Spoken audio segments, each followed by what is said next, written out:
Khuluqun azim, and verily indeed you are on a very good standard of character. অসাধারণ চরিত্র দিয়েছে।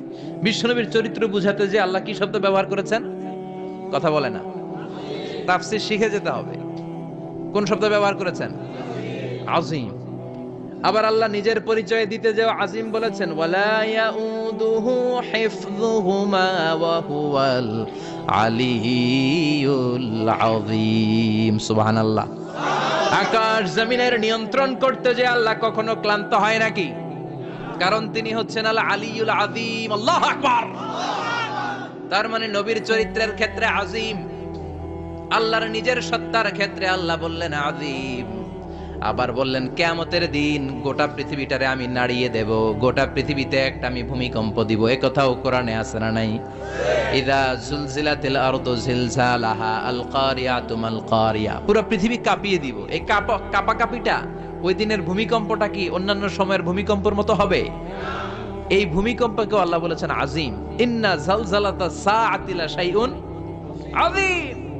সেদিনের ভূমিকম্প সাধারণ কোনো আর্থকোয়েক নয়, সাধারণ ভাইব্রেশন না, এটা আযীম। আবার আল্লাহ কোরআনকেও আযীম বলেছেন, ওয়ালাকাদ আতাইনাকা সাবআম মিনাল মাসানি ওয়াল কুরআনাল আযীম। ও নবী, আমি আপনারে নিত্য পাঠনীয় শব্দবাক্য সূরাতুল ফাতিহা দিয়েছি, সাথে সাথে কোরআনে আযীম দান করেছি। সুবহানাল্লাহ। তার মানে কোরআনের ক্ষেত্রে আযীম, কিয়ামতের ভূমিকম্প এটা আযীম, আল্লাহ নিজেও আজিম, বিশ্বনবীর চরিত্র। আবার এই সূরাটাও যেহেতু দামি, এজন্য এই সূরার নাম সূরাতুল আযীমাহ, সূরাতুল সুমহান সূরা। এটা যেন তেন সূরা নয়, এটা তো কোরআনের কলব। কলব ছাড়া মানুষ বাঁচে? হার্ট ফাউন্ডেশনে যেয়ে দেখবেন মানুষের কি অবস্থা। হৃদরোগ, হৃদয় যার নষ্ট, তার যে কত কষ্ট। এই যে কি পরানো লাগে এখন, রিং পরায়, এনজিওগ্রাম, এনজিওপ্লাস্টি করে আর্টারি ব্লক করে ফেলে। চর্বি, এত চর্বি আমরা খাই, এত গরুর গোশত আমরা খাই। মনে রাখবেন, যেই প্রাণীর পা বেশি ওইটার ভিতরে কোলেস্টেরল বেশি। মাছের কয় পা? হ্যাঁ, নাই, এখানে নাই, মাছের পাটা নাই, কোলেস্টেরল নাই। মুরগির কয় পা? জোরে বলতে হবে। তার মানে কিছু কোলেস্টেরল আছে না নাই?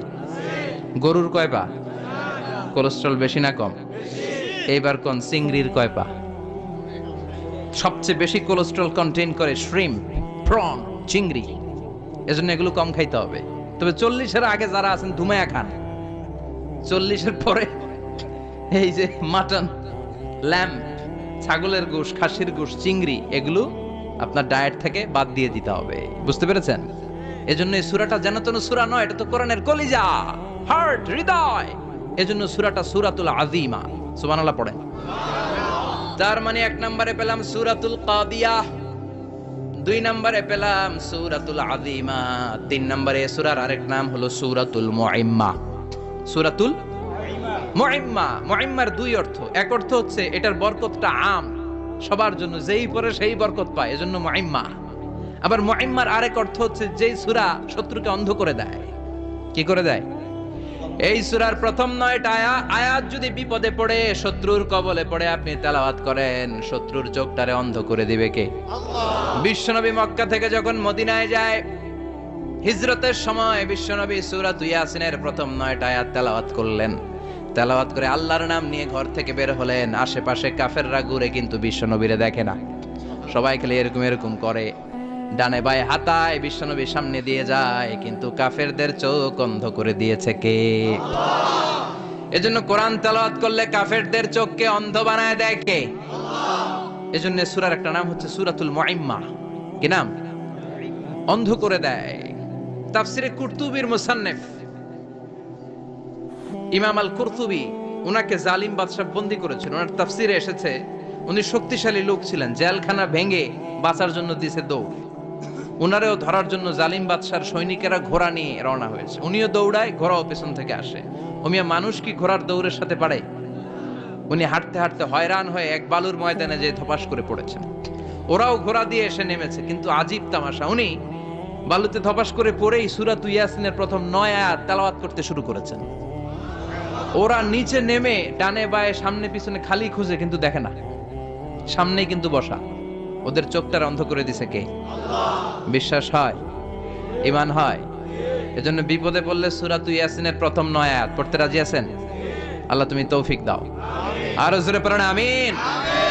এজন্য আল্লাহ চমৎকার ভাবে এই সূরাটা শুরু করে দিলেন দুইটা কাটা অক্ষর দিয়ে। আল্লাহ বললেন ইয়াসিন ওয়াল কুরআনিল হাকীম ইন্নাকা লামিনাল মুরসালিন আলা সিরাতিম মুস্তাকিম। পড়েন সুবহানাল্লাহ। ইয়াসিন সূরাটা শুরু করলেন কি দিয়ে? এটা কি কোনো বাক্য? এটা কি কোনো শব্দ? এটা কি অক্ষর? দুইটা। প্রথম অক্ষরের নাম, দ্বিতীয়টা আওয়াজ করে বলেন। প্রথম অক্ষরটার নাম, দ্বিতীয়টা খুব চমৎকার না? বাক্য দিয়ে এই সূরাটা শুরু করে নাই। যেমন ইদা জুলজিলাতিল আরদু জিলজালাহা, এই সূরার প্রথম আয়াত, এটা একটা বাক্য না? আচ্ছা। ওয়াদ-দুহা ওয়াল-লাইলি ইদা সাজা, বাক্য না? কিন্তু ইয়াসিন এটা কি কোনো বাক্য? এটা কি কোনো শব্দ? না, এটা কাটা দুইটা অক্ষর। সুবহানাল্লাহ পড়েন। আল্লাহ 114টা সূরার প্রায় 29টা সূরা এরকম কাটা কাটা অক্ষর দিয়ে শুরু করেছেন। সুবহানাল্লাহ নাই?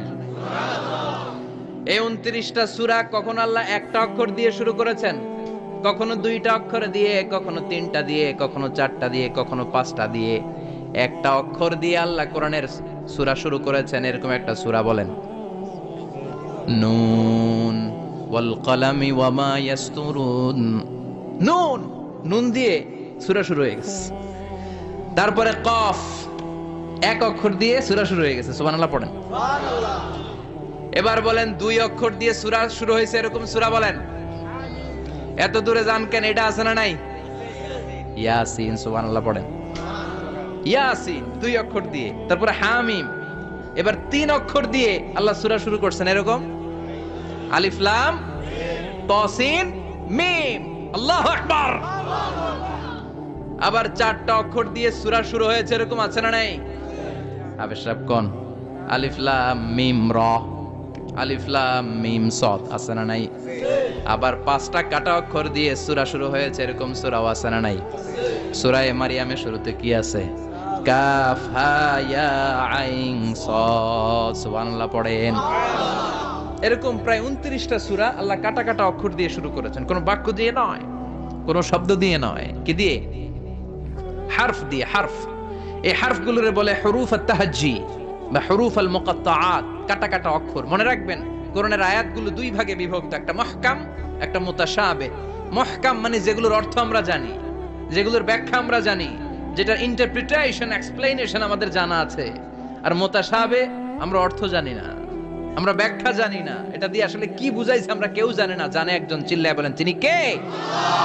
আল্লাহ বলেন ওয়া ইন কুনতুম ফি রাইবিম মিম্মা নাযালনা আলা আবদিনা ফাআতু বিসূরাতিম মিন মিসলিহি ওয়াদউ শুহাদাআকুম মিন দুনিল্লাহি ইন কুনতুম সাদিকিন।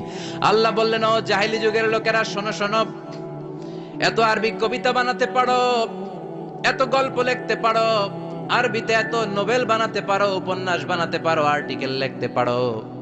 আমার নবীর উপর যে কোরআন আমি নাজিল করেছি, এই কোরআনের ব্যাপারে অন্তরে যদি কোনো সন্দেহ থাকে, বাপের বেটা হলে পারলে কোরআনের মতো একটা সূরা বানিয়ে নিয়ে আসো। পারছে? কিয়ামত পর্যন্ত কেউ পারবে? বিশ্বনবী যেই জামানাতে এসেছিলেন ওই জামানায় আরবি ভাষা সাহিত্যের উৎকর্ষতা সাধিত হয়েছিল। আরবি ভাষার এতটা উৎকর্ষ পৃথিবী কখনো দেখে নাই। কবিতা, গদ্য, পদ্য, গল্প, উপন্যাস, রচনা, প্রবন্ধ, আর্টিকেলের শয়লাভ। এই ভাষা সাহিত্যিকদের চোখে আঙ্গুল দিয়ে আল্লাহ বুঝাতে চাইলেন, এত অর্থ করতে পারো, এত ব্যাখ্যা জানো, এত বড় বড় বুলিয়া ওড়াও, এত কিছু তুমি জানো, তাহলে বলো ইয়াসিন অর্থ কি? সুবহানাল্লাহ কইবেন না? তাইলে বল নুন অর্থ কি? কফ মানে কি? আলিফ লাম রা মানে কি? ফাবুহিতাল্লাযী কাফার। কেউ জানে না, কেউ উত্তর দিতে পারে না। কোন সুবহানাল্লাহ। এটা কোরআনের মুজিজা, এটার অর্থ কেউ জানে না। আর এগুলোর অর্থ নিয়ে খোঁচাখুচি করাও ঠিক না। তবে মুফাসসিরিন ইকরাম এগুলোর কিছু অর্থ সম্ভাব্য বলার চেষ্টা করেছেন। যেমন ইয়াসিনের অর্থ ইবনে আব্বাস বলেছেন এর অর্থ হতে পারে ইয়া ইনসান, হে মানুষ। সুবহানাল্লাহ পড়েন। কেউ কেউ বলেছে এটার অর্থ হতে পারে ইয়া সাইয়্যিদ আল মুরসালিন, কেউ কেউ বলেছেন ইয়াসিন হতে পারে ইসমুল্লাহ, আল্লাহর নাম, কেউ বলেছেন এটা হতে পারে ইসমুন লিন নবী, বিশ্ব নবীর নাম, আবার কেউ কেউ বলেছেন ইয়াসিন হতে পারে এই কোরআনে কারিমের একটা নাম। কোন সুবহানাল্লাহ। এই সম্ভাব্য সব কথাগুলো বলে পৃথিবীর সব মুফাসসিররা বলতে বাধ্য হয়েছেন আল্লাহু আ'লামু বিমুরাদিহি বিহি, এটার দ্বারা আসল অর্থ যে কি এটা আমরা কেউ জানি না, জানে কে? চিৎকার করে বলতে হবে, জানে কে? তাহলে ইয়াসিন মানে আমরা জানি না, ইয়াসিনের অর্থ আমরা ছেড়ে দেব কার উপর? এরপর আল্লাহ বললেন ওয়াল কোরআনিল হাকিম, প্রজ্ঞাময় বিজ্ঞানময় কোরআনের শপথ। ওয়াল কোরআনিল হাকিম, বিজ্ঞানময় প্রজ্ঞাময় কোরআনের শপথ বা কসম। ওয়াল কোরআনিল হাকিমে যে ওয়া, এই ওয়াটারে আরবিতে বলে ওয়া আল কাসামিয়া। কি বলে? ওয়া আল কাসামিয়া, কসম কাটার জন্য আল্লাহ ওয়া ব্যবহার করেছেন। যত জায়গায় কোরআনে আল্লাহ কসম কেটেছেন ওই কসমের শব্দটার আগে ওয়া আছে না নাই? ও মিয়া, কোরআনে আল্লাহ সময়ের শপথ করেছেন, কসম কেটেছেন, যুগের কসম কেটেছেন, যুগের সময়ের আরবি হলো আল আসর, এই আসরের আগে ওয়া আছে না নাই? কি বলছে আল্লাহ? ওয়াল আসর, ওয়াল। আবার তিন ফলের কসম আল্লাহ কোরআনে কেটেছেন, কি বলেছেন? ওয়াত্তিন, মানে তিনের কসম। জাইতুনের কসম কেটেছেন, বলেছেন ওয়াজ জাইতুন। তুর পাহাড়ের কসম কেটেছেন, বলেছেন ওয়াতুর সিনিন। যত জায়গায় কসম তত জায়গায় ওয়াও আছে না নাই? পাহাড়ের নামে কসম কেটেছেন, আল্লাহ বলেছেন ওয়াতুর। সূর্যের নামে কসম কেটেছেন, আল্লাহ বলেছেন ওয়াশ-শামসি ওয়া দুহাহা। সুবহানাল্লাহ কইবেন না? ফজরের নামে কসম কেটেছেন, কি বলেছেন? ওয়াল ফাজর। জিলহজ মাসের প্রথম 10 রাতের কসম কেটেছেন, কি বলেছেন? ওয়া লায়ালিন আশর। জোর আর বেজরের কসম কেটেছেন, আল্লাহ বলেছেন ওয়াশ-শাফঈ ওয়াল ওয়াতর। সূরা ইয়াসিনে কাটা কাটা দুইটা অক্ষরের পরে রব্বুল আলামিন কোরআনের কসম কেটেছেন, এজন্য আল্লাহ বলেছেন ইয়াসিন ওয়াল কোরআনিল হাকিম। ইয়াসিন ওয়াল কোরআনিল হাকিম, প্রজ্ঞাময় বিজ্ঞানময় কোরআনের শপথ। কোরআনের মধ্যে বিজ্ঞান আছে না নাই? বেশি না কম? বিশ্বাস হয় না নাস্তিকদের কথা বিশ্বাস হয়? নাস্তিকরা বলে কোরআনের মধ্যে বিজ্ঞান নাই, কোরআনের মধ্যে সায়েন্স নাই, কোরআনের ভেতরে টেকনোলজি নাই। কিন্তু কোরআন বলে এমন কিছু নাই, মানুষের প্রয়োজনীয় এমন কিছু নাই যেটা আমার ভিতরে নাই। আল্লাহু আকবার। আল্লাহ বললেন মা ফাররাতনা ফিল কিতাবি মিন শাই, কিতাবের মধ্যে আমি কিছু বাদ রেখে দেই নাই। ইতিহাসের কথা বলেছি, পাতালপুরীর কথা বলেছি, ঊর্ধ্ব জগতের কথা বলেছি, মহাকাশের কথা বলেছি, cosmology, astrology, geology, zoology, botany, human anatomy, embryology, সব কিছুর কথা কোরআনের মধ্যে দিয়েছে কে? কোরআনের ভেতরে মানুষের কথা আছে না নাই? কোরআনের মধ্যে গাভীর কথা আছে না নাই? গাভীর কথাও আছে। কই আছে? হ্যাঁ, সূরাতুল গাভীর সূরা। সুবহানাল্লাহ কইবেন না? মানুষের কথা আছে সূরাতুল ইনসান, জিনদের কথা আছে সূরাতুল জিন, মাকড়সার কথা আছে সূরাতুল আনকাবুত, মৌমাছির কথা আছে সূরাতুন নাহাল। মৌমাছির কথা বলেছেন, দুধের কথা বলেছেন, প্রাণীর কথা বলেছেন, খাদ্যের কথা বলেছেন, মানুষের দেহ বৈশিষ্ট্যের কথাও বলেছেন। চিৎকার করে পড়েন আল্লাহু আকবার। আল্লাহ বললেন ওয়া আওহা রাব্বুকা ইলান নাহলি আনিত্তাখিযি মিনাল জিবালি বুয়ুতাও ওয়া মিনাশ শাজারি ওয়া মিম্মা ইয়ারিশুন। সুবহানাল্লাহ পড়েন। ওয়া আওহা রাব্বুকা ইলান নাহল, আল্লাহ মৌমাছির কাছে সিক্রেট মেসেজ পাঠিয়েছেন। সুবহানাল্লাহ পড়েন। ওহীকে আরবিতে বলে সিক্রেট মেসেজ। ওয়াল কোরআনিল হাকিম, বিজ্ঞানময় কোরআনের শপথ, প্রজ্ঞাময় কোরআনের শপথ। বিশ্বনবী বলেন লা তুহসা আজাইবুহু, কোরআনের আশ্চর্যান্বিতার কোনো শেষ নাই। ওয়ালা তাবলা গারাইবুহু, কোরআন কোনদিন কারো কাছে পুরাতন মনে হয় না। ফিহি মাসাবিহুল হুদা, কোরআনের মধ্যে আছে হেদায়েতের মশাল। ওয়া মানারুল হিকমা, কোরআন হলো বিজ্ঞানের সুউচ্চ মিনার। লা তুহসা আজাইবুহু, কোরআনের আশ্চর্যান্বিতার শেষ নাই। যতই পড়বেন আপনি আশ্চর্য হয়ে যাবেন, যতই স্টাডি করবেন, যতই অধ্যয়ন করবেন, আপনার চোখকে খুলে দিবে কে? ওয়ালা তাবলা গারাইবুহু, কোরআন কখনো পুরাতন হয় না। পুরান হয় নাকি? যার বয়স 50 বছর ধরে নামাজি মানুষ, প্রতি নামাজের প্রত্যেক রাকাতে কোন সূরা পড়া লাগে?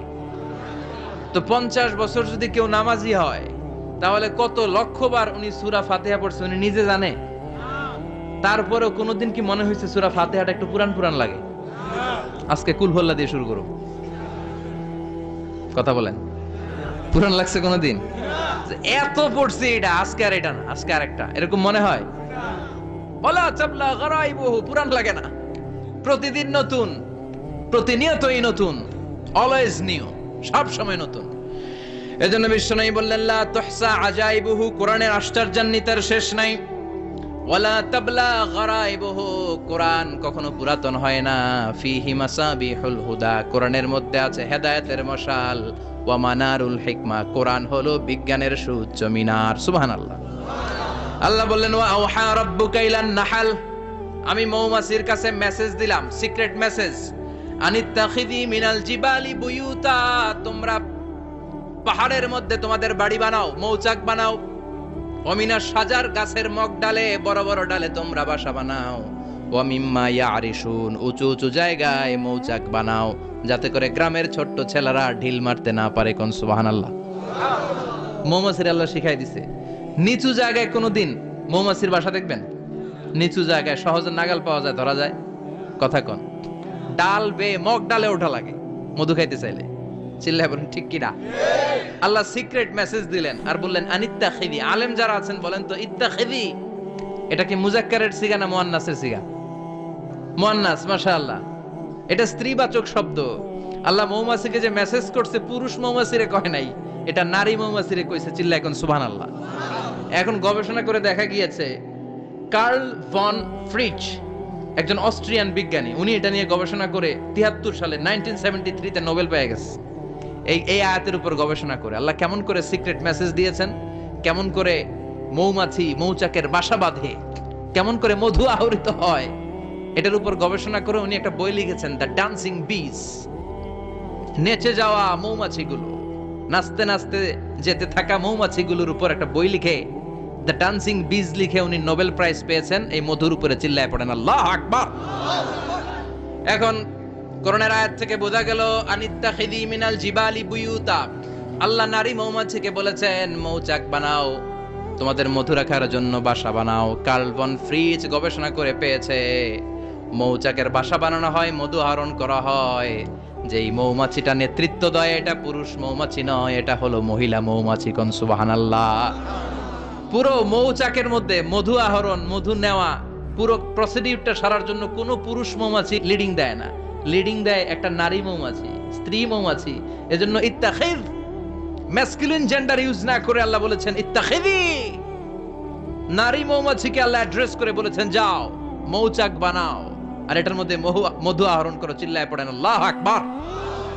আল্লাহ বললেন ইত্তাখিযি মিনাল জিবালি বুয়ুতা, পাহাড়ের মধ্যে ঘর বানাও, ওমিনাস সাজার, গাছের বড় ডালের মধ্যে ঘর বানাও, ওয়া মিম্মা ইয়ারিশুন, উঁচু উঁচু জায়গায় ঘর বানাও। উনি গবেষণা করে পেয়েছেন এই মধুর মধ্যে অসাধারণ কিছু ন্যাচারাল অ্যান্টিসেপটিক আছে। কি আছে? Natural antiseptic. এটার নাম হচ্ছে প্রপিলিস। প্রপিলিস নামে একটা লিকুইড পাওয়া যায় মৌচাকের মধ্যে। এটা কাটা জায়গায় লাগা দিলে স্যাভলন, ডেটল কিছু লাগানো লাগবে না। ওই প্রপিলিসের কারণে আপনার কাটা জায়গা এমনি শুকায় যাবে। সুবহানাল্লাহ পড়েন। দ্বিতীয় বিশ্বযুদ্ধে রাশিয়ান যত সৈনিকরা যুদ্ধে আহত হতো, ওরা আলাদা করে অ্যান্টিসেপটিক খাইতো না, ওরা মধু আইনা লাগাই দিত আর সুস্থ হয়ে যেত। সুবহানাল্লাহ পড়েন। নিউজিল্যান্ডের কিছু বিজ্ঞানীরা আবিষ্কার করেছে মৌমাছির হুলের ভিতরে রেমিটিক ফিভারের অ্যান্টিবায়োটিক আছে। অনেকের বাত জ্বর হয়, বাতের ব্যথা থাকে না? থাকে, মুরব্বীদের বেশি হয়। ওই জায়গার মধ্যে যদি আপনি মৌমাছি এনে ঢুকাই দিতে পারেন, মৌমাছির হুল লাগাই দিতে পারেন, ভালো হয়ে যাবে। মৌমাছি যখন হুল ফুটায় আরাম লাগে না অনেক? খাইছেন? কামড় খাইছেন? হ্যাঁ, মজা লাগে। তো নিউজিল্যান্ডের এই গবেষকরা এরা আবিষ্কার করেছে যে মৌমাছি যদি হুল ফুটিয়ে দেয়, ওইখানে বাতের ব্যথা থাকলে, বেদনা থাকলে এটা ভালো হয়ে যাবে। আমি নিজে দেখেছি, বিবিসি একটা ডকুমেন্টারি, ইজিপশিয়ান একজন ফিজিশিয়ান, চিকিৎসক, উনি ওনার বাতের ব্যথায় আক্রান্ত যত রোগীরা আছে ওদের গায়ের মধ্যে মৌমাছি এনে এনে নিজে নিজে হুল ফুটায়। রোগী চিৎকার মারে, ও মাগো, ও আল্লাহ গো, কিন্তু একদিন পরে ব্যথা নাই, আর কয় ভালো হয়ে গেছে। সুবহানাল্লাহ কইবেন না? তো এজন্য এই কার্ল বন ফ্রিজ 1973 তে দ্য ডান্সিং বিজ লেখে গোটা বিশ্বকে তাক লাগিয়ে দিয়েছে। তার গবেষণার প্রতিটি পয়েন্ট কোরআনের এই আয়াতের সাথে মিলে যায়। চিৎকার করে পড়েন আল্লাহু আকবার। এই যে আমরা মধু খাই, এই মৌচাকের ভেতরে অন এন অ্যাভারেজ অ্যারাউন্ড 60,000 মৌমাছি থাকে। তিন ভাগে, একটা হচ্ছে কুইন বি, একটা মেল বি, আর একটা হচ্ছে ওয়ার্কার বি। একটা থাকে রানী মৌমাছি, এর নেতৃত্বে সবাই চলে। আর একটা থাকে মেল বি, পুরুষ মৌমাছি, বংশ বাড়ানোর জন্য এদের কাজে লাগে। আর সব হচ্ছে ওয়ার্কার বি, সবাই কাজ করে। আল্লাহ বললেন সুম্মা কুলি মিন কুল্লি সামারাত ফাসলুকি সুবুলা রাব্বিকি যুলুলা। আল্লাহ সিক্রেট মেসেজ দিয়ে বললেন গাছের উপরে বাসাবাদ, পাহাড়ের উপরে মৌচাকের বাসাবাদ, উঁচু উঁচু জায়গায় তোমরা তোমাদের বাসা বাঁধো। সুম্মা কুলি মিন কুল্লি সামারাত, এরপর এলাকার যত মিষ্টি মিষ্টি ফুল আছে, ফল আছে, ওখান থেকে রস নিয়ে আসো। সুবহানাল্লাহ। পুষ্প রস সংগ্রহ করে মধুগুলো, এটার বলে sweet nectar. They collect the sweet nectar from the flowers. এবং মধুর মধ্যে এত চমৎকার জিনিস থাকার কারণ হচ্ছে মৌমাছিগুলো ওই এলাকার সব ধরনের ফুল, ভালো ভালো সুগন্ধযুক্ত ফুল ফল থেকে রস নিয়ে আসে। তো ওই গাছগুলোর মধ্যে বনাজি গাছ আছে না নাই? ঔষধি গাছ আছে না নাই? এজন্য মধুরে বলা হয় সব রোগের ঔষধ। যত বনাজি ঔষধি গাছের নির্যাস আর পুষ্প রস আছে, সব আল্লাহ মধুর ভিতরে ঢুকায়া মধুকে আল্লাহ ন্যাচারাল ভ্যাকসিন বানিয়ে দিয়েছেন। চিল্লায়ে পড়েন আল্লাহু আকবার। আল্লাহ বললেন সুম্মা কুলি মিন কুল্লি সামারাত, সব ফল আর ফুল থেকে এই নেকটার পুষ্পরস নিয়ে আসো। ফাসলুকি সুবুলা রাব্বিকি যুলুলা, যেমন যেমন গিয়েছিলা পথ চিনায় আবার ফিরে আসো। ইয়াখরুজু মিন বুতুনিহা শারাব, এরপর তাদের পেট থেকে বের হয় শারাব। মুখতালিফুন আলওয়ানু, এক একটা মধুর কালার হয়ে যায় এক এক রকম। কোন সুবহানাল্লাহ। সরষে ফুলের মধু একটু সাদা সাদা হয় না? আমি হচ্ছি মধু খাওয়ার পোক। আমি দেশে বিদেশে যেখানে গিয়েছি ফ্রেশ হানি আমি অনেক খুঁজেছি। ইয়ামানি একটা মধু পাওয়া যায়, ইয়ামানের সাওয়াহিলি এলাকায়, পাহাড়ি এলাকায়, একেবারে কুচকুচে কালো। আবার অনেক মধু আছে কিছুটা খয়েরি এবং হলুদ বর্ণের। কিন্তু সরষে ফুলের যে মধুটা, এটা অনেকটা সাদা। এই পুষ্পরস নিয়ে মৌমাছিগুলো মৌচাকের মধ্যে ঢেলে দেয় না, এগুলো খেয়ে ফেলে। প্রত্যেকটা মৌমাছির পেটের ভেতরে আল্লাহ 2টা করে স্টোমাক দিয়েছে, পাকস্থলী। সুবহানাল্লাহ পড়েন। এটাই Karl von Frisch the dancing bees বইয়ের মধ্যে লিখেছে গবেষণায়, যে 2টা পাকস্থলী। একটা পাকস্থলী দিয়ে মৌমাছি খায়, নিজে খেয়ে বাঁচে। আর একটা পাকস্থলী দিয়ে এই ফ্লাওয়ার নেক্টার, পুষ্প রস সংগ্রহ করে ওই পাকস্থলীতে রাখে। ওই পাকস্থলীর ভেতরে আল্লাহ একটা ন্যাচারাল এনজাইম দিয়েছেন। ওই এনজাইমের সাথে ওই পুষ্প রসটা মিক্সড হয়। তারপরে আরেকটা টিউব আছে, ওই টিউব দিয়ে মৌমাছি যে সেই বাসার মধ্যে মৌমাছি যে সেখানে সাপ্লাই করে দিয়ে আসে, মধু ঢুকিয়ে দিয়ে আসে। চিল্লায় পড়েন সুবহানাল্লাহ। তার মানে বিষয়টা এমন না ফুলের রস নিয়ে মৌচাকের দিয়ে আসলো, ফুলের রস সে নেয়, তার স্পেশাল একটা স্টোমাকের মধ্যে ঢুকায়, সেখানে এনজাইম দিয়ে, পাচক রস দিয়ে আল্লাহ এটাকে সমৃদ্ধ করে দেয়। তারপর আলাদা একটা নল দিয়ে, টিউব দিয়ে মৌচাকের ভেতরে ঢুকিয়ে দেয়। কোন সুবহানাল্লাহ। কি অসাধারণ পদ্ধতিতে আল্লাহ মধু বানালেন। আর কি সুন্দর মধু হাতের মধ্যে লয়া জিব্বা দিয়া চাটে আর গান গায়, মধু হই হই বিষাবাইলা। আছে না নাই? আল্লাহ শুকরিয়া নাই? মধু খায় আর গান গায়, মধু হই হই বিষাবাইলা, কোন হারনে ভালোবাসার দাম নদিলা। আছে না নাই? ডাকাইত এই মধু খেয়ে শুকরিয়া করতে হবে কার? চিৎকার করে বলেন শুকরিয়া করতে হবে কার? আল্লাহ বললেন ইয়াখরুজু মিন বুতুনিহা, এটা মধু সরাসরি চলে আসে না, ওর পেট থেকে বের হয়। মুখতালিফুন আলওয়ানুহু, বিভিন্ন রঙের মধু আছে না নাই? ব্ল্যাক কালারের মধু হয়, হোয়াইট হানি হয়, অর্গানিক হানি হয়, ক্রিমড হানি হয়। কত ধরনের মধু যে আল্লাহ পৃথিবীতে রেখেছে তার ইয়ত্তা নাই। এরপর আল্লাহ বললেন ফিহি শিফাউন লিন্নাস, মধুর ভিতরে শিফা দিয়েছে কে? এজন্য বিশ্বনবীর খাদ্য তালিকার মধ্যে মধু আছে না নাই? বিশ্বনবী সুগন্ধযুক্ত ওলা মধু খেতেন, দুর্গন্ধযুক্ত ওলা কোনো মধু মুখে নিতেন না। সুবহানাল্লাহ। বিশ্বনবীর জামানায় মাগাফির নামে একটা মধু ছিল, দুর্গন্ধযুক্ত। এটা কখনো বিশ্বনবী মুখে নিতে চাইতেন না। সুগন্ধযুক্ত মধু সবসময় বিশ্বনবী খেতেন। বিশ্বনবীর স্ত্রীরা এই সুগন্ধিযুক্ত মধু বোতলের মধ্যে প্রিজার্ভ করে রাখতেন বিশ্বনবীকে দেওয়ার জন্য। বিশ্বনবী প্রাণ ভরে এগুলো পান করতেন। সুবহানাল্লাহ। বিশ্বনবী যে সমস্ত খাদ্যগুলো পছন্দ করতেন হাদিসে এসেছে, বিশ্বনবী রুটি খেতেন, খেজুর খেতেন। খেজুর, খেজুর চিনেন? বালাহ, তামার, দুধ খেতেন। এই মধু খেতেন, জব খেতেন, বার্লি খেতেন, লাউ খেতেন, রুম্মান, ডালিম ফল, আনার ফল, আনার চিনেন আনার, এই আনার খেতে পছন্দ করতেন বিশ্বনবী। মাশরুম খেতেন, মাশরুম, মাশরুম চিনেন, ব্যাঙ্গের ছাতার মতো। রেস্টুরেন্টে ইদানিং মাশরুমের স্যুপ পাওয়া যায়, এটা খাবেন। যাদের চোখের জ্যোতিতে সমস্যা, দৃষ্টিতে সমস্যা, খাবেন। হাদিসে এসেছে আল কামআতু মিনাল মান ওয়া মাউহা শিফাউন লিল আইন। মাশরুম হলো মান্না সালোয়ার মতো খাবার। মাশরুমের স্যুপ যারা খাবে, চোখের জ্যোতি যাদের কম, তাদের চোখের জ্যোতি বাড়িয়ে দিবে কে? বুখারীর বর্ণনা, কানা রাসূলুল্লাহ ইউহিব্বুল হালাওয়া ওয়াল আসাল। বিশ্বনবী মিষ্টান্ন খেতে বড্ড পছন্দ করতেন, আবার বিশ্বনবী বেশি বেশি মধু খেতে পছন্দ করতেন। সুবহানাল্লাহ। কোরআনে দুইটা জিনিসের ক্ষেত্রে আল্লাহ শিফা যোগ করেছেন, যে দুইটা জিনিসের সাথে সম্পৃক্ত হলে শিফা। এক হচ্ছে কোরআন পড়লে শিফা, অনুনাজ্জিলু মিনাল কোরআনি মা হুয়া। আবার কোরআনে এই আয়াতের ক্ষেত্রে বলা হয়েছে শিফা ফিহি শিফাউন লিন্নাস। এজন্য সাইয়েদনা ইবনে মাসউদ এই উম্মাহকে উদ্দেশ্য করে বলেছেন, আলাইকুম বিশিফাইন, তোমাদের উচিত দুইটা জিনিস থেকে শিফা নেয়া। এক হলো কোরআন, দুই হলো আসাল মানে মধু। কোন সুবহানাল্লাহ। কোরআন তেলাওয়াত করলে অসুস্থরে সুস্থ করে দেয় কে? সূরা ফাতিহা তেলাওয়াত করলে অসুস্থকে সুস্থ বানিয়ে দেয় কে? আবার মধু খেলে সুস্থ বানিয়ে দেয় কে? মধু খেয়ে প্রশংসা করবেন কার?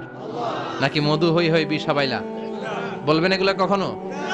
খাঁটি মধু খেতে হবে। খাঁটি মধু চিনার উপায় হচ্ছে, এটাতে পিঁপড়া জমে না, এটা ফ্রিজে রাখলে জমাট বাঁধে না, এটাতে দুর্গন্ধ হয় না। এক গ্লাস পানির মধ্যে এক ড্রপ মধু ছেলে দিলে এটা পানির সাথে না মিশে একেবারে নিচে চলে যায়। খাঁটি মধু খেতে হবে। তাহলে ফিহি শিফাউন লিন্নাস। কত কিছু দিয়ে যে আল্লাহ এটাকে সমৃদ্ধ করেছেন। এটার মধ্যে গ্লুকোজ আছে, এটার মধ্যে সুক্রোজ আছে, ফ্রুকটোজ আছে, প্রোটিন আছে, মিনারেলস আছে, ক্যালসিয়াম আছে, ভিটামিন আছে। খাইলেই শরীর গরম হয়ে যায়। সুবহানাল্লাহ।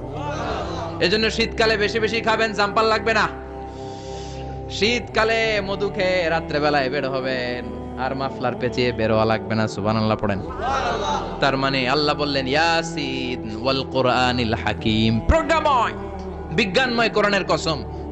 এরপরে আল্লাহ বললেন গোলাম ওয়া ইন্নালাকুম ফিল আনআমি লাইবরা, প্রাণীকুলের দিকে নজর করে তাকাও। প্রাণীকুলের মধ্যে আমি তোমাদের জন্য নিদর্শন রেখেছি। নুসকিকুম মিম্মা ফি বুতুনিহি, এই প্রাণীকুলের পেট থেকে একটা চমৎকার জিনিস আমি বের করে দেই, এটার নাম হচ্ছে দুধ। এটা কি? দেখেন, একই আয়াতের মধ্যে আল্লাহ মধুর কথাও বললেন, আবার দুধের কথাও বললেন। দুধটা কিভাবে হয়, উৎপন্ন হয়, মধু কেমনে হয়, ইঞ্চি ইঞ্চি কথা এই কোরআনের ভেতরে তুলে ধরলেন কে? আল্লাহ বললেন মিমবাইনি ফারসিউ ওয়া দামিল লাবানা, গোবর আর রক্তের মাঝখান দিয়ে আমি দুধ বের করি। সুবহানাল্লাহ পড়েন। আমরা যাই এই গাভীর ওলান টানা শুরু করি সকালবেলা বিসমিল্লাহ বলে, কিন্তু কেমনে যেটা আসে ওইদিকে নজর নাই। ডাকাত বিসমিল্লাহ বলে শুরু করে না, দুধ খাই আলহামদুলিল্লাহ পড়েন, আছে না নাই? আল্লাহ বলেন মেকানিজমটা শোনো কেমনে আমি খাওয়াই। আল্লাহ বললেন মিমবাইনি ফারসিউ ওয়া দামিল লাবানা, গোবর আর রক্তের মাঝখান দিয়ে আমি দুধ বের করে দেই। সুবহানাল্লাহ। গরু যে ঘাস খায়, এই ঘাস থেকে রক্ত হয় আর গরুর গোবর হয়। পেটের একদিকে থাকে গোবর, আরেক দিকে থাকে রক্ত। রক্ত দুর্গন্ধ, গোবরও দুর্গন্ধ। রক্তও নাপাক, গোবরও নাপাক। এই দুই নাপাক আর দুর্গন্ধের মাঝখান দিয়ে সুগন্ধযুক্ত দুধ বের করে দেয় কে? আল্লাহ বললেন মিমবাইনি ফারসিউ ওয়া দামিল লাবানা, গরু যে খাবারগুলো খায় ওই খাবারের এক পাশ দিয়ে গোবর হয়ে যায় আর এক পাশ দিয়ে রক্ত হয়ে যায়, মাঝখান দিয়ে দুধ বের করে দেয় কে? What a amazing mechanism of discharging milk from animal's body. What a amazing mechanism. একদিক দিয়ে গোবর দুর্গন্ধ, আরেক দিক দিয়ে ঘাস খাওয়ার কারণে রক্ত হয়, মাঝখান দিয়ে দুধ বের হয়ে যায়। সুবহানাল্লাহ। আবার বাছুর ছাড়া দুধ পাওয়া যায় না। গাভী আছে কার কার? হাত তোলেন তো। বাছুর ছাড়া দুধ পাওয়া যায়? শুধু গাভী, বাছুর নাই, দুধ আসবে? আবার এই যে বিশাল বড় ওলান, 20 কেজি দুধ দেয় প্রতিদিন, এই ওলান কাটলে দুধ পাওয়া যায়? এক ফোঁটা দুধও ওলানটা কেটে টুকরা টুকরা করলে আপনি পাবেন না। এটা আলাদা মেকানিজম। এটা ভিতর থেকে একটা নির্যাস। বাছুর নিয়ে দুইটা ঢু মারবেন, ওই নির্যাস দিয়ে দুধ বেরোতে থাকবে গোবর আর রক্তের মাঝখান দিয়ে। চিৎকার করে পড়েন আল্লাহু আকবার। এজন্য বিশ্বনবী বলতেন বেশি বেশি দুধ খাও। দুধ হলো সুষম খাদ্য। পৃথিবীতে আবিষ্কৃত যত খাবার আছে, দুধের চাইতে ভালো খাবার আছে নাকি? কথা কন। মানুষ পানি খেয়ে 3-4 দিন বাঁচে জানেন? আর পানির মধ্যে লবণ দিলে 7-8 দিন বাঁচতে পারবেন। আর দুধ পাইলে আজীবন বাঁচবেন আপনি। দুধ খেয়ে যদি হজম করতে পারেন, দুধ খেয়ে হজম করতে পারলে আজীবন বেঁচে যাবেন, সুষম খাদ্য। বিশ্বনবী যে রাতে মেরাজে যাবেন, সিদরাতুল মুনতাহা পার হওয়ার পরে বিশ্বনবীর পরীক্ষা শুরু হলো। বিশ্বনবীকে বুখারীর বর্ণনা 3টা গ্লাস দেয়া হলো। কাদাহ ফিহি লাবান, এক গ্লাসের মধ্যে দুধ ছিল, ওয়া কাদাহ ফিহি আসাল, আর এক গ্লাসের মধ্যে ছিল মধু, আর এক গ্লাসের মধ্যে ছিল মদ। কাদাহুন ফিহি খামার। বিশ্বনবীকে 3টা গ্লাস দিয়ে বলা হলো, নবী চুজ করেন কোনটা নেবেন। এক গ্লাসে মধু, আর এক গ্লাসে দুধ, আর এক গ্লাসের মধ্যে বিশ্বনবীকে দেয়া হলো মদ। বিশ্বনবী বললেন যে এই গ্লাসের ভেতরে দুধ আছে, আমি ওই পেয়ালাটা নিলাম। সাইয়েদনা জিবরাইল বললেন, ইয়া রাসূলুল্লাহ আখাসতাল ফিতরা, আপনি যেমন নিছেন তেমন। সুবহানাল্লাহ কইবেন না? বিশ্বনবী দুধ খেতে পছন্দ করতেন। আর বিশ্বনবী বলতেন, আলাইকুম বি আলবানিল বাকার, বেশি বেশি গরুর দুধ খাবা। ফা ইন্নাহা তুরাম্মু মিনাল আশজার, কেননা এটা সবুজ লতা পাতা ঘাস পাতার নির্যাস। গরু কি খায়? ঘাস খায় না? এই ঘাসের নির্যাস হচ্ছে দুধ। বিশ্বনবী বলতেন বেশি বেশি দুধ খাবা। ফিহি শিফা, এর মধ্যে শিফা আছে। ফি লাবানিহা শিফা ওয়া লুহুমিহা দা, গরুর দুধে আছে শিফা, গরুর গোশতের মধ্যে আছে রোগ। সুবহানাল্লাহ কোন কত বড় ফিলোসোফার বিশ্বনবী। বিশ্বনবী বলে গিয়েছেন গরুর দুধ বেশি খাও, কিন্তু গোশত বেশি খাইও না। আর আমরা গরুর গোশত পাইলে কোপায় ফেলাই। সাদা ভাত আর ঝাল গরুর মাংস যদি হয়, ওই যে অনেকের জিহ্বায় পানি চলে আসছে। সুবহানাল্লাহ কইবেন না?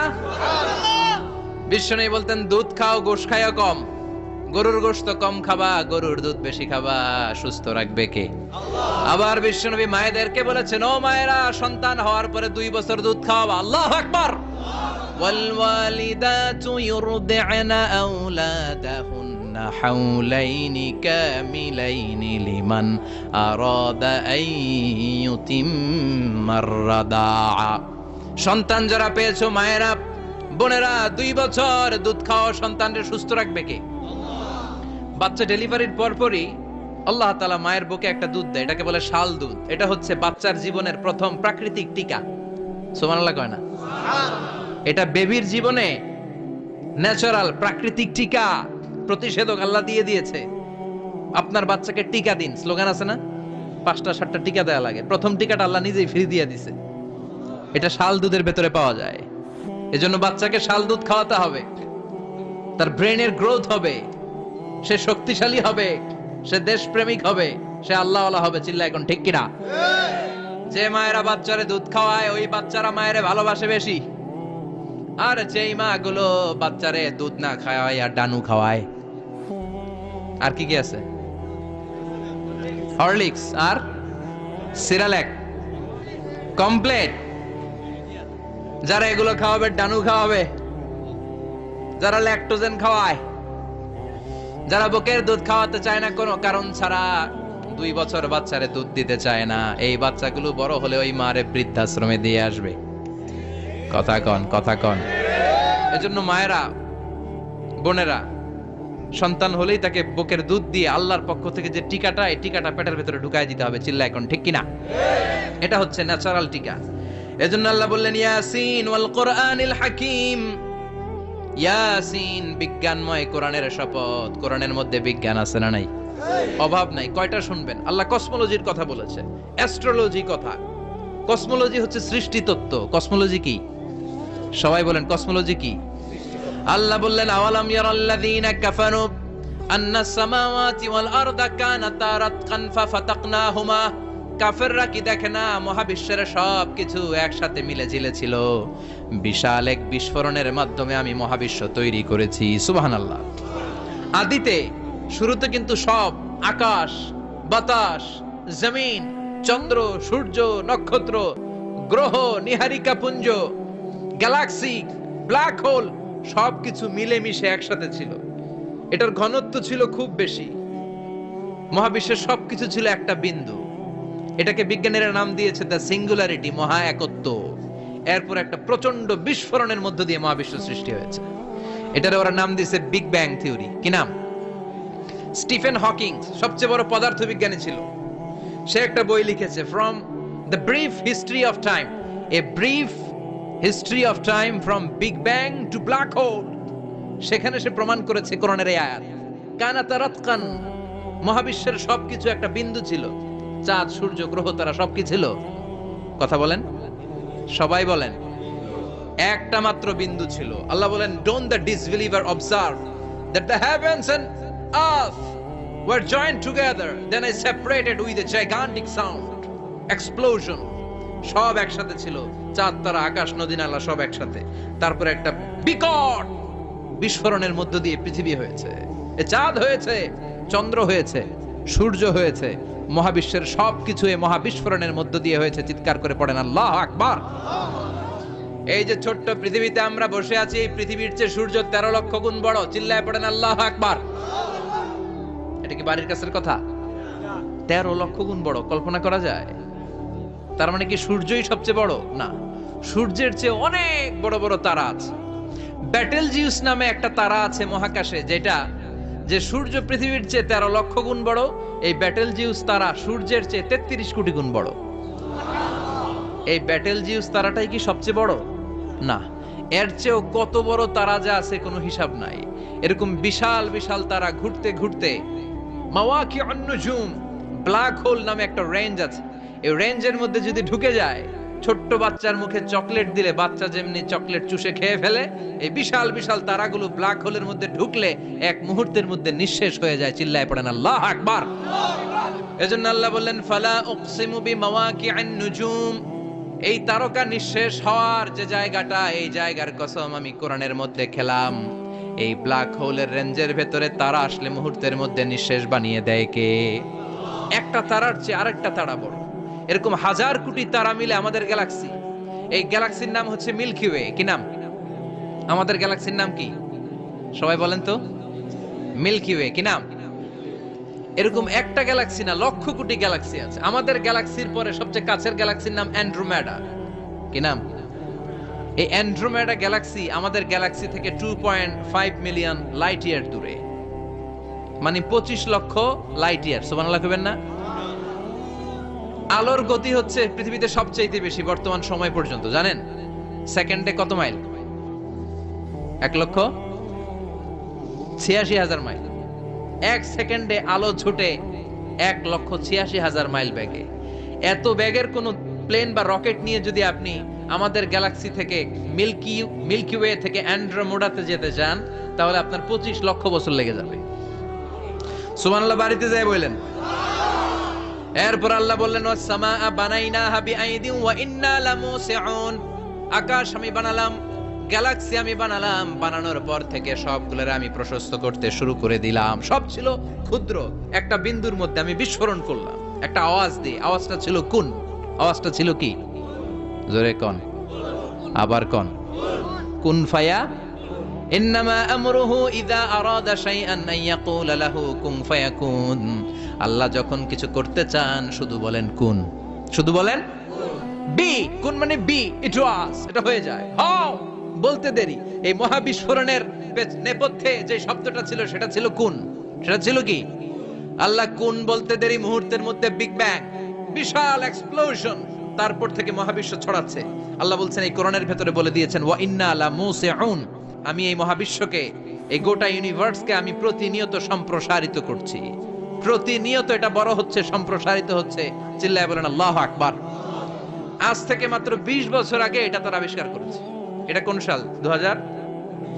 20 বছর পেছনে গেলে কত? 1998, তাই না? এই 1998 সালে তারা আবিষ্কার করেছে সুপারনোভা কসমোলজি প্রজেক্ট। এই সুপারনোভা কসমোলজি প্রজেক্টে তারা এই সিদ্ধান্তে এসেছে যে মহাবিশ্ব কোন নামক এক বিস্ফোরণের পর থেকে যে সম্প্রসারিত হচ্ছে, আজ পর্যন্ত এটা শুধু বাড়ছে আর বাড়ছে, অ্যাক্সেলারেটিং হচ্ছে, এক্সপান্ডিং হচ্ছে, এটা কমছে না। কিয়ামত পর্যন্ত এটা বাড়তেই থাকবে। চিৎকার করে পড়েন আল্লাহু আকবার। এজন্য আল্লাহ বললেন, ইয়াসিন ওয়াল কোরআনিল হাকিম, বিজ্ঞানময় প্রজ্ঞাময় কোরআনের শপথ। এই কোরআনের ভেতরে আমি কসমোলজির কথা বলেছি, অ্যাস্ট্রোলজির কথা বলেছি, জিওলজির কথা বলেছি, ফিজিক্সের কথাও বলেছি। সুবহানাল্লাহ। ফিজিক্স মানে কি? পদার্থ। পদার্থের সবচেয়ে বড় উপাদান হচ্ছে লোহা। লোহার কথা কিন্তু কোরআনে নাই। আছে? কই আছে? হ্যাঁ, সূরাতুল হাদিদ, লোহার নামে একটা সূরা দিয়েছে আল্লাহ কোরআনে। সুবহানাল্লাহ পড়বেন না? সূরার নাম সূরাতুল হাদিদ। সূরার নাম কি? চিল্লায় বলেন, সূরার নাম সূরাতুল হাদিদ। হাদিদ মানে লোহা। আল্লাহ বললেন ওয়া আনজালনাল হাদিদা ফীহি বা'সুন শাদীদ।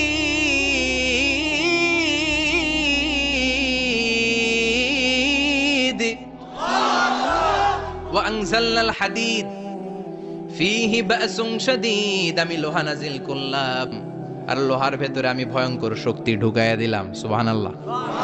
ফিহি মানাফিউ লিন-নাস, লোহার ভেতরে মানুষের জন্য অনেক কল্যাণ আছে। সুবহানাল্লাহ। লোহা ছাড়া পৃথিবীতে কিছু হয়? আংটি বানাতে লোহার দরকার আছে না নাই? ঘড়ি বানাতে, গাড়ি বানাতে, বাড়ি বানাতে, মোবাইল বানাতে, হেলিকপ্টার, প্লেন, রকেট, মাইকের স্ট্যান্ড। সুবহানাল্লাহ কোন? এমন কোন জিনিস নাই যেটার মধ্যে লোহা লাগে না। এজন্য আল্লাহ বললেন এই লোহার নামে আমি একটা সূরা ডেডিকেট করলাম, ওয়া আনজালনাল হাদিদ ফিহি বা'সুন শাদীদ। আমি লোহাকে নাজিল করেছি। আল্লাহ বলেছেন, খেয়াল করে শব্দটা শুনেন, ওয়া আনজালনাল হাদিদ, আমি লোহাকে উপর থেকে নাজিল করেছি। কি করেছি? কথা বলেন। তার মানে লোহা পৃথিবীতে ছিল না, নাজিল করছে কে? লোহা পৃথিবীতে ছিল? পৃথিবীতে ছিল। পৃথিবীতে থাকলে নাজিল করবেন কেন? এই যে কোরআনটা পৃথিবীতে আগে ছিল, নাজিল করছে কে? কোন ফেরেশতাকে দিয়ে? সাইয়েদনা জিবরাইল। কোন নবীর উপর? বিশ্বনবী মুহাম্মদুর রাসূলুল্লাহ। আল্লাহু আকবার। তার মানে ওহী পৃথিবীতে ছিল না, আল্লাহ উপর থেকে নাজিল করেছেন। নুজুল মানে উপর থেকে নিচের দিকে আসা। এই নুজুল শব্দ ব্যবহার করে আল্লাহ বললেন ওয়া আনজালনাল হাদিদ, লোহাকে আমি নাজিল করেছি। তার মানে লোহা পৃথিবীর উপাদান নয়, লোহা এসেছে উপর থেকে। কোন সুবহানাল্লাহ। বিজ্ঞানীরা, পদার্থবিদ যারা গবেষণা করে এটাই পেয়েছেন, লোহা আসলে পৃথিবীর না। লোহা পৃথিবীতে উৎপাদন করা হয় নাই। লোহার যে মলিকিউল, অণু আছে, লোহার একটা অণু তৈরি করার মতো ক্ষমতা পৃথিবীর নাই। ইভেন এই সৌরজগতের কোনো কিছু নাই। সূর্যের তাপেও লোহা তৈরি হতে পারে। লোহার ছোট্ট একটা অণু তৈরি করতে কমপক্ষে 1 কোটি ডিগ্রি সেলসিয়াস তাপের প্রয়োজন হয়। তার মানে এটা পৃথিবীর কোনো উপাদান নয়, এটা আনজালনাল হাদিদ। আল্লাহ বলেন মহাবিস্ফোরণের কারণে গলিত অন্য কোন তারার ভেতর থেকে লোহার উপাদান আমি পৃথিবীর ভেতরে এনে ঢুকিয়ে দিয়েছি। তার মানে পদার্থের কথা কোরআনে আছে না নাই? সুবহানাল্লাহ কইবেন না? এরপরে বায়োলজির কথা আছে না নাই? বায়োলজিক্যাল অ্যাসপেক্ট অফ মাউন্টেইনস, কেমন করে পাহাড়ি রেঞ্জ তৈরি হলো, আছে না নাই? ওয়াজআলনাল জিবালা আওতাদা, পাহাড়কে আমি পেরেক মেরে দিয়েছি। ওমিয়া কাঠের ভেতরে যখন পেরেক মারেন, পেরেকের বেশিরভাগ অংশ কাঠের ভেতরে ঢুকে যায়, উপরে দেখা যায় সামান্য, ঠিক কিনা? তো লোহা যদি আল্লাহ পেরেক মারেন, উপরে যা দেখা যায় এটা সামান্য, আসল পাহাড় তো মাটির নিচে। সুবহানাল্লাহ কইবেন না? আসল পাহাড় কোথায়? পেরেক যদি কাঠের মধ্যে ঢুকিয়ে দেন, পুরো পেরেকটা কাঠে ঢুকে যায় না, উপরে দেখা যায় কতদূর? সামান্য। পাহাড়ের যা আপনি দেখেন এটা তো পেরেকের মাথা, পুরো পাহাড়টা আল্লাহ জমিনের ভেতরে গেড়ে দিয়েছেন। চিল্লায় পড়েন আল্লাহু আকবার। আবার আল্লাহ বললেন অমিনাল জিবালি জুদাদুম বিদু ওয়া হুমরুম মুখতালিফুন আলওয়ানু, আসনা নাই? ওয়া গারাবিবু সুদ, আল্লাহ বলেন নানা রঙের পাহাড় পর্বত মহাবিশ্বে আমি তৈরি করেছি। কোন পাহাড় হচ্ছে রক্তিম বর্ণের, কোন পাহাড়কে বানিয়েছি আমি কৃষ্ণ বর্ণের, কোন পাহাড়কে বানিয়েছি আমি শুভ্র বর্ণের, কোন পাহাড়ের রং কালো, কোনটা সাদা, কোনটা নীল, আছে না নাই? মহাবিশ্ব যখন তৈরি হয়েছে, পৃথিবীর মধ্যে 7টা টেকটনিক প্লেট তৈরি হয়েছে। 7 tectonic plates create the mountain range on earth. পৃথিবীতে এই পাহাড় তৈরির কারণ হচ্ছে 7টা প্লেট। এগুলোরে 7 টেকটনিক প্লেট বলে। এই প্লেটগুলোর কারণে পৃথিবীতে এই রং বেরঙের পাহাড় তৈরি হয়েছে। কত রঙের যে পাহাড় আছে। আরব বিশ্বে পাথরের পাহাড়, বাংলাদেশে মাটির পাহাড়, ব্রুনাই, সিঙ্গাপুর, ইন্দোনেশিয়াতে যদি যান আরেক ধরনের পাহাড়। চায়নার একটা শহর আছে গানজু সিটি, কি নাম? এই গানজু সিটিতে একটা পাহাড় আছে রেইনবো মাউন্টেন। ওখানে 7 রঙের পাহাড় পাওয়া যায় এক জায়গায়। সুবহানাল্লাহ কইবেন না? রেইনবো মানে কি? রংধনু। রংধনুর কয় রং? কথা কন। ছোটবেলা আমরা মুখস্থ রাখতাম বেনিয়া সহ গলা। বেতে বেগুনি, নিতে নীল, আতে আসমানি, শতে সাদা, হতে হলুদ, কতে কালো, লাতে লাল। সুবহানাল্লাহ নাই? মনে রাখার কি অসাধারণ পদ্ধতি। তে এই রেইনবো মাউন্টেন, রংধনুর 7 রঙের পাহাড় এক জায়গায় পাওয়া যায়। এখানে সাদা পাহাড়, এখানে সবুজ পাহাড়, এখানে নীল পাহাড়, ওখানে লাল পাহাড়, এখানে কালো পাহাড়, এই চায়নার গানজু সিটিতে আল্লাহ তাআলা 7 রঙের পাহাড় এক জায়গায় রেখেছেন। চিৎকার করে বলেন আল্লাহু আকবার। তার মানে বায়োলজির কথাও কোরআনের ভেতরে আছে না নাই? এরপর আল্লাহ বললেন কেমন করে আকাশ থেকে আমি পানি নাজিল করে, এটাও কোরআনে আছে না নাই? আমরা ছোটবেলা পড়েছি ওয়াটার সাইকেল, হাইড্রোলজিক্যাল সাইকেল, কেমন করে সূর্যের তীব্র তাপ সাগর থেকে পানিকে জলীয় বাষ্প করে উপসে নেয়, উপরে নিয়ে সেটাকে পুঞ্জীভূত করে দেয়, ঘনীভূত করে দেয়, মেঘ হয়ে যায়, সেখান থেকে ঝিরিঝিরি ঝিরিঝিরি বৃষ্টি পড়ে, আছে না নাই? আর ওই বৃষ্টির গান আমরা গাই, এই বৃষ্টি ভেজা রাতে তুমি চলে যেও না। ওই বৃষ্টি পেয়ে আল্লাহর কাছে দোয়া করে না? বিশ্বনবী বলেন রহমতের বৃষ্টির নিচে দাঁড়িয়ে কেউ যদি হাত তুলে দোয়া করে, ওই দোয়া কবুল করে কে? আবার আকাশের মধ্যে মেঘের ঘনঘটা দেখলে বিশ্বনবী পেরেশান হয়ে যেতেন, হয়রান হয়ে যেতেন, আর আল্লাহর কাছে বলতেন আল্লাহ এই মেঘ দিয়ে তুমি আমাদেরকে আযাব দিও না, তুমি আমাদেরকে গজব দিও না, তুমি আমাদেরকে শেষ করে দিও না, এই মেঘ থেকে তুমি আমাদেরকে রহমতের বৃষ্টি দাও। পড়ে না আমিন। বৃষ্টি দেখলে বিষ্ণু বলতেন আল্লাহুম্মা সাইয়িবান নাফিআ ইয়া গাউসু আগিসনা গাউসান মুগীসান মারিআন মারিআন নাফিআন গায়রা দার আজিলান গায়রা আজিল। হে আল্লাহ এই বৃষ্টি থেকে তুমি ঠান্ডা রহমতের পানি দাও। কি দাও? আল্লাহ মেঘে দে পানি দে, ছায়া দে রে তুহু, আল্লাহ মেঘে দে। পড়েন পড়েন, আল্লাহ মেঘে দে পানি দে, ছায়া দে রে তুহু, আল্লাহ মেঘে দে। এই ওয়াটার সাইকেলের কথা আল্লাহ বলেছেন। আলম তারা আন্নাল্লাহ ইউসজি সাহাবান, কাফের নাস্তিক যেগুলো সমাজের আবর্জনা খড়কুটা, ওরা কি দেখে না কেমন করে আমি বাতাসকে জলীয় বাষ্প করে আকাশে তুলি, বায়ুমণ্ডলে নিয়ে যাই, সুম্মা ইউআল্লিফু বাইনাহুম, জলীয় বাষ্পগুলারে তখন আমি ঘনীভূত করি, সুম্মা ইয়াজআলুহু রুকামান, এরপরে আমি মেঘে পরিণত করি, ফাতারাল ওয়াদকা ইয়াখরুজু মিন খিলালিহি, তারপর মেঘের ভেতর থেকে ঝিরিঝিরি ঝিরিঝিরি বৃষ্টি নাজিল করে কে? আবার আল্লাহ বললেন পানি থেকে আমি পৃথিবীর সব প্রাণগুলারে বানালাম, ওয়াজআলনা মিনাল মাই কুল্লা শাইইন হাইয়া ফালা ইয়াকিলুন, পানির ভেতর থেকে সব প্রাণের উৎপত্তি পৃথিবীর মধ্যে ঘটিয়ে দিয়েছে কে? বিজ্ঞানীরা স্বীকার করেছে পৃথিবীতে যত প্রাণ পাওয়া যায়, যত প্রাণের ব্লুপ্রিন্ট পাওয়া যায়, সব এসেছে পানি থেকে। চিৎকার করে বলেন কোত্থেকে? পানি নাই তো প্রাণ নাই, পানিও আছে প্রাণও আছে। কোন সুবহানাল্লাহ। বিজ্ঞানীদের ধারণা, তারা ধারণা করে বলেছে পৃথিবীর প্রথম প্রাণের নাম হচ্ছে অ্যামিবা। কি নাম? ওরা বলেছে এটা এককোষী জীব, it's a very small unicellular organism found ever in the world.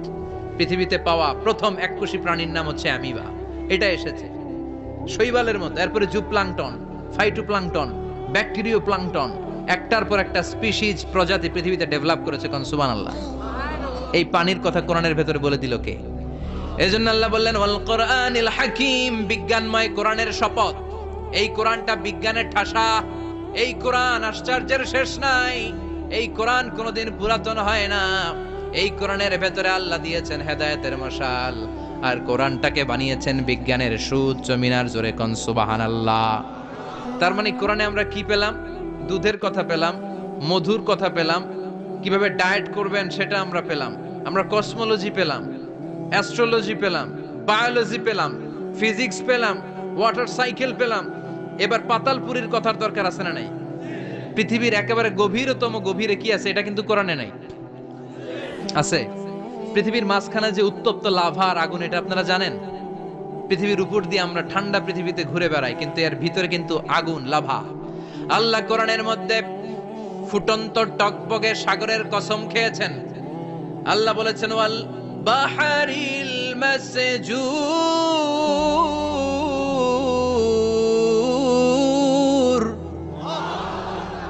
আমি কোরআনের ভেতরে ফুটন্ত টকবগে সাগরের পানির কসম খেলাম। পড়েন সুবহানাল্লাহ। সাগরের পানির ফুটন্ত টকবগে সাগরের পানির কসম। সাগরের পানি আবার ফুটন্ত হয় কি করে? পানি কি হয় ঠান্ডা? পানি কি? কথা বলেন। আল্লাহ পৃথিবীর ভেতরকার কথা চিন্তা করে বলেছেন ওয়াল বাহরিল মাসজুর। ইউনাইটেড স্টেটস অফ আমেরিকার নেভাল একাডেমির সায়েন্টিস্টরা এই আয়াতের উপর রিসার্চ করেছে যে সাগরের ভেতরে আবার এই ঠান্ডা পানির ভেতরে আবার উত্তপ্ত আগুনের লাভা আসলো কোত্থেকে। রিসার্চ করার জন্য তারা সাগরের ভেতরে পাইপ ঢুকিয়েছে। পাইপ ঢুকাতে ঢুকাতে অনেকগুলো লেয়ার তারা পার করেছে। রূপান্তর শিলার স্তর, পাললিক শিলার স্তর, আগ্নেয়গিরির শিলার স্তর, মার্বেল পাথরের অনেকগুলো শিলার স্তর পেরিয়ে যাওয়ার পরে তারা পাইপ ঢুকানোর পরে দেখতে পেয়েছে পাইপগুলো গলে যায়। পাইপগুলো কি হয়? তার মানে ভিতরে কি আছে? গত কয়েক মাস আগে জাপানে কিছু জিওলজিস্ট, ভূতত্ত্ববিদ, তারা গবেষণা করে পৃথিবীর এক মাথা থেকে আরেক মাথায় যেতে চাচ্ছে, মানে প্রতিপাদ স্থান। বাংলাদেশের এখান থেকে ছিদ্র করলে আপনি দক্ষিণ আমেরিকার চিলির সান্টিয়াগোতে যেয়ে উঠবেন। কথা বুঝতে পেরেছেন? তার মানে বাংলাদেশের প্রতিপাদ স্থান হচ্ছে দক্ষিণ সাউথ আমেরিকার চিলির সান্টিয়াগো। আবার ইন্ডিয়া থেকে ছিদ্র করতে করতে পৃথিবীর আরেক মাথা দিয়ে উঠবেন। সুবহানাল্লাহ বলেন। এটা তারা শুরু করেছে, কিন্তু এখনো সফল হয় নাই। ইউএস এর নেভাল একাডেমির সায়েন্টিস্টরা পাইপ ঢুকাতে ঢুকাতে দেখে একটা পর্যায় শেষে পাইপ আর ঢুকানো যায় না, পাইপগুলো পৃথিবীর ভেতরে যেতে যেতে গলে গলে পানি হয়ে যায়। সুবহানাল্লাহ কইবেন না? এই রিসার্চ প্রজেক্টের যিনি চিফ, উনি বললেন, bring the water proof pipe from America. America থেকে ওয়াটার প্রুফ পাইপ নিয়ে আস। আমার এমন পাইপ লাগবে গবেষণা করার জন্য যে পাইপ আগুনে জ্বলে না। ওয়াটার প্রুফের মধ্যে আগুন লাগালে আগুন ধরবে? বুলেট প্রুফে বুলেট মারলে বুলেট ঢুকবে? মাননীয় প্রধানমন্ত্রী শেখ হাসিনা যে গাড়িতে করে চড়ে, এটা বুলেট প্রুফ কার? গুলি মারলে ঢুকবে? আবার গুলি মারতে যায় না, 14 গোষ্ঠী উদ্ধার করে ছাড়বে আপনার, খবরদার। তো আমেরিকা থেকে ফায়ার প্রুফের পাইপ নিয়ে আসা হলো। নেভাল একাডেমির চিফ সায়েন্টিস্ট পাইপ ঢুকাতে আরম্ভ করলেন। ঢুকাতে ঢুকাতে পৃথিবীতে কিন্তু অনেকগুলো স্তর আছে। এই যে বালু মাটি, সব কিন্তু বালু মাটি নয়। আপনি খুঁড়তে খুঁড়তে পেয়ে যাবেন পাললিক শিলা, এরপরে রূপান্তরিত শিলা, এরপরে মার্বেল পাথরের শিলা, এরপরে শুরু হবে গরম আগ্নেয়গিরির শিলা। ওই শিলার ভেতরে এমন আগুন আল্লাহ রেখেছে, ওই নেভাল একাডেমির সায়েন্টিস্টরা ফায়ার প্রুফের পাইপ ঢুকাতে ঢুকাতে একটা লেভেল যাওয়ার পরে দেখে যে ফায়ার প্রুফের পাইপও গলে গলে মুহূর্তে পানি হয়ে যায়। তার মানে ভেতরে এমন আগুন আল্লাহ রেখেছে, ওই আগুনের তুলনায় পৃথিবীর আগুনের মতো নয়। ওই আগুনটাই জাহান্নামের আগুন। আবার বিজ্ঞানীরা গবেষণা করে ওই আগুনের মধ্যে মানুষের চিৎকার শুনেছে।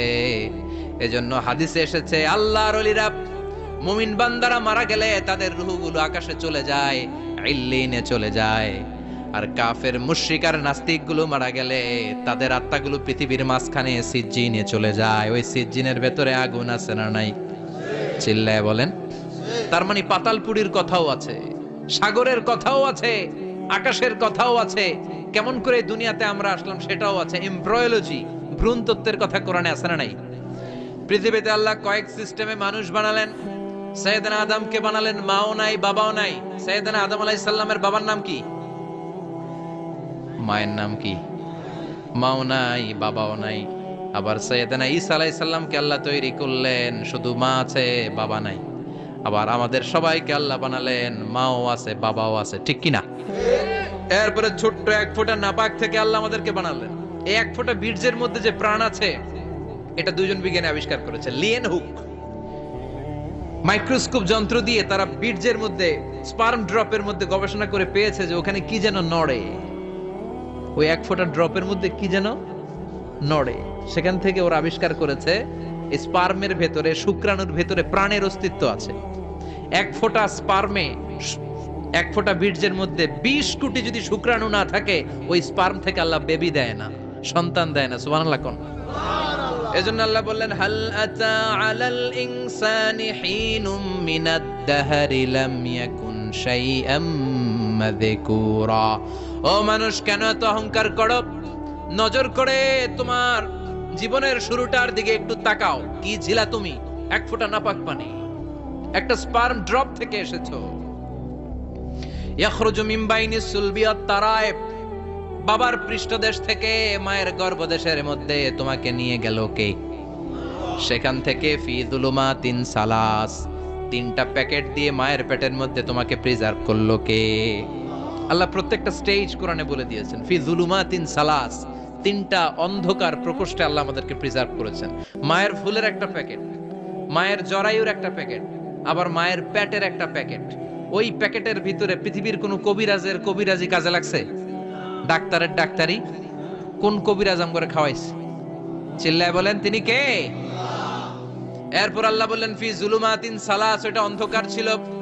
যেই টেম্পারেচারে রাখলে তুমি সুস্থ থাকবা, যেই টেম্পারেচারে রাখলে তুমি আস্তে আস্তে বড় হতে পারবা, সেখানে আমি রাখলাম। সেখান থেকে আমরা হয়ে গেলাম জিমেট, সেখান থেকে জাইগট, তারপরে ইমব্রয়ো, তারপরে ফেইটাস, ল্যাটার স্টেজ।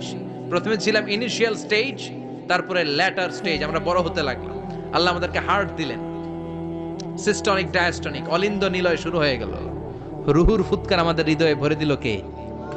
আল্লাহ আমাদেরকে স্কেলিটন দিলেন, কঙ্কাল, স্পাইনাল কর্ড দিলেন, আমাদের স্কাল দিলেন, মাথার খুলি দিলেন, লাঞ্চ দিলেন, ফুসফুস দিলেন, গল ব্লাডার দিলেন। যেখানে যেটা ঠিক যেমন ভাবে দেয়া দরকার মায়ের পেটে থাকতেই সেটা দিয়ে দিয়েছে কে?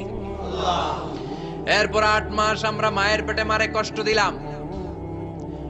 ওই মুহূর্তে আমার মা আমার জন্য যতটা কষ্ট করেছে পৃথিবীর কেউ ওই খবর রাখে না।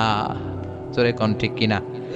বোঝা হয়ে গিয়েছিলাম, একটা বস্তা। আমরা প্রত্যেকে মায়ের পেটে ছিলাম একটা কি, এই বস্তা নিয়ে আমার মা খেতে যেত, ঘুমাতে যেত। এই বস্তাটা পেটে করে আমার মা রান্না করে রান্না করত, একদিনও রান্না বন্ধ হয় নাই। এই বস্তাটা নিয়ে আমার মা টয়লেটে যেয়ে বসতে পারতো না। 8 মাস এরকম কষ্ট করেছে। এজন্য মায়ের মনে কষ্ট দিলে আল্লাহর রোষ কেঁপে যায়। মায়ের কাছ থেকে দোয়া নেওয়ার দরকার আছে না নাই?